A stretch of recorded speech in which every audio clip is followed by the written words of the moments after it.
Hi, I am Dennis from DenzyMedia. Do you want to send an email with attached documents or photos or any other files? Today we are going to learn how to attach our files to an email before we send.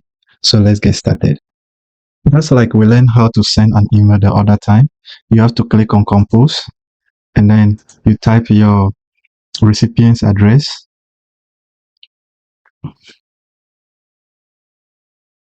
Then you type your subject.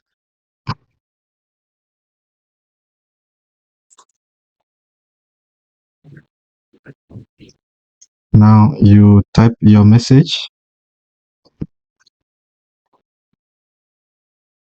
So after drafting your message, if you have any file you want to attach to your message, you have to remember where those files are kept on your computer, either on your folder or anywhere on your computer. So to attach those files, look at the row of icons at the very bottom of your email window, and let's find the paperclip icon, which is this one. Click on it. A window will open showing your computer files. So just go through and then open where your files are located. So my files are here. One is a picture and one is a certificate. That is the files I want to send. So all that I have to do is to select them and press on Shift key on my keyboard and select both of them, and I'll click on open here.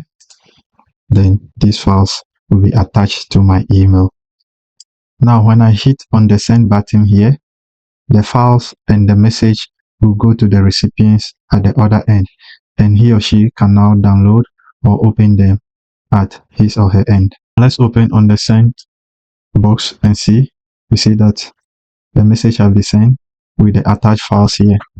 But for a quick tip, Gmail has a file size limit of 25 megabytes.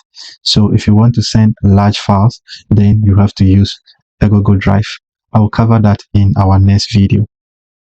Now you know how to attach files to your email. Simple, right? Drop your comment in the comment section, ask any question, and watch out for my next video on how to upload on Google Drive.